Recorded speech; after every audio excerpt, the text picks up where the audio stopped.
Today, I need to address a very serious matter with a heavy heart. On June 18th, the Seoul Central District Court held the first trial for Taeil and two others charged with aggravated. This is a difficult topic. All the details are made public today, and it's just a lot emotionally, but it's important to talk about it thoughtfully and respectfully, and I'll be sharing the facts as we know them. Starting with the most significant detail from the trial. Taeil, along with his two accomplices, admitted guilt to the charge of aggravated during the first hearing on June 18, 2025, at the Seoul Central District Court. For the first time in last 10 months, prosecution has revealed the timeline of events. Now here's what the prosecution laid out. Taeil and the other two weren't strangers. They knew each other, but they didn't know the victim. According to the timeline, it all started at a bar in Itaewon around 2:30 a.m. on June 13th. The group met the victim there, had drinks together, and then, according to prosecutors, they forced the victim, who was heavily intoxicated, into a taxi. From there, they went to one of the men's apartments in the Bangbei area of Seoul. Between 4:00 and 4:30 a.m., that's when the assault reportedly took place. The victim was unconscious at the time. And what's even more disturbing, the prosecution says this wasn't some random, in-the-moment decision. They say there's evidence of planning.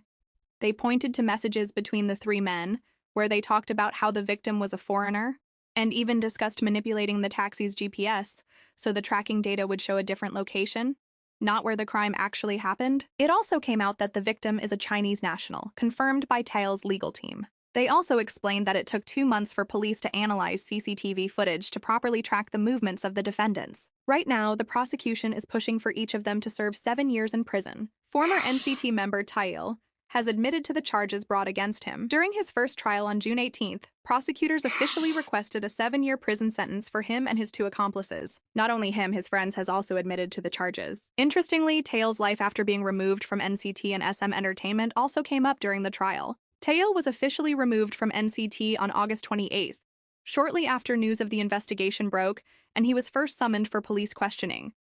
But even after that, he continued participating in group activities, including scheduled events and even a live stream for his birthday. Soon after, SM Entertainment terminated his contract entirely, effectively ending his career as an idol. In court, Taeil shared that after being removed from the agency, he had no source of income and started working part-time jobs just to get by. I was kicked out of my agency after working as a singer, and I am currently working part-time jobs, he stated. His lawyer added that Taeil has been helping out at a friend's restaurant to make a living. Taeil has since asked the court for leniency during sentencing, something that may be considered during final deliberations. But honestly, netizens are furious. And they have every right to be. Because here's the part that's almost too disturbing to process. Just one day after the assault took place, on June 14th, Taeil went live on Instagram for his birthday. Smiling, playing piano, laughing, talking casually with fans about his future, as if nothing had happened. As if he didn't just commit a violent crime against an unconscious woman hours earlier. And that's where the rage really boils over. How do you go on live, greet fans, and act completely normal, knowing what you did the night before? It's not just shocking, it's vile. When people online made the connection, their reaction was full of disbelief, horror, and anger. One comment said, "Going on live after you intoxicated someone and took advantage of her is so fucking disgusting. I hope you serve the longest time in jail, Taeil." Another read, "7 years isn't enough. He deserves to rot." And one of the darkest, angriest reactions, the idea that he could someone and then show his face on live like nothing happened, someone just do the job and end him. Now, obviously, we don't support or encourage violence. But this level of rage, it's a direct reflection of the pain and betrayal people feel. Because this isn't just about a fallen celebrity. This is about someone committing an unforgivable act and then carrying on like his life was untouched. It's haunting. It's disgusting.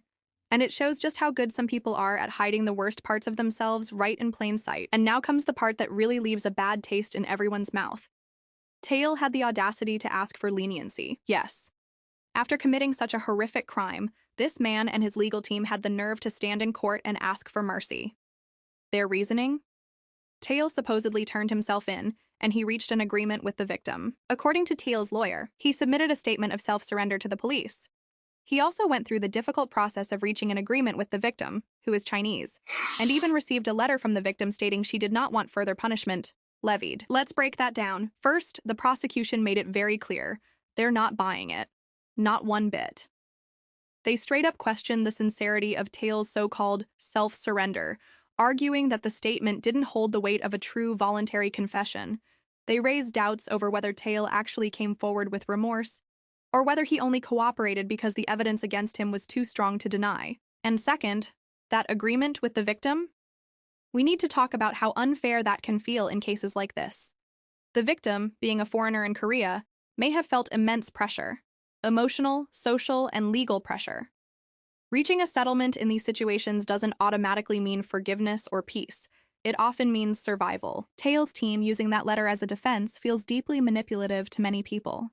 It paints him as someone trying to make things right, when in reality, he's just trying to soften his punishment. He's not in jail right now.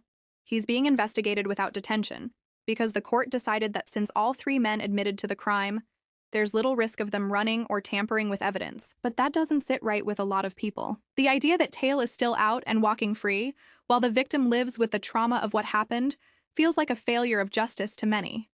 The 7-year sentence prosecutors are asking for already feels too light to some, and for Taeil to ask the court to go easier on him?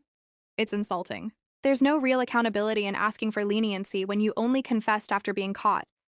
Not because you were sorry, but because the walls were closing in. This isn't a story of remorse. This is a story of a man trying to negotiate his way out of consequences. All right, let's talk about something that's bothering a lot of people, the sentencing in Taeil's case. So even though Taeil admitted guilt to what the law calls a special level crime, which in this case means it involved multiple people, and the victim was incapacitated, the prosecution is only asking for 7 years. And look, I get that might sound like a lot on paper. But for what he did? For what they did, people are saying it's just not enough, especially when you realize that this wasn't some impulsive mistake. This was premeditated. They knew she was drunk, they manipulated the GPS to hide the location, and they talked about her being a foreigner. Like, there was intent behind every move. The law in South Korea under the Special Cases for Sexual Crimes Act sets a minimum of 7 years for these kinds of cases, and up to life in prison. But that's the thing. It's a range. The fact that prosecution went straight for the bare minimum, that's why people are furious. And honestly, I get it. Because when the crime is this serious, asking for the lowest sentence possible feels like brushing it off. One person online even said, "Should I feel happy he's being punished or scared for the victim 7 years from now when he's free again?" And that hit hard. Some folks are saying it might be because he confessed, and because of the victim's letter asking for no further punishment. But even then, 7 years? For something this coordinated and traumatizing? People are losing faith, not just in Taeil, but in the system itself. This is the kind of case that should set an example. And right now, it's giving the opposite. Let me know what you think down below. Do you think 7 years is justice, or is the bar way too low here? This isn't just a fall from grace story. It's a horrifying reminder that someone can smile on camera, sing love songs on stage, and still be capable of pure evil off-screen. Let me know in the comments how you feel about all this. Because for me, I don't think 7 years even scratches the surface of what justice should look like here.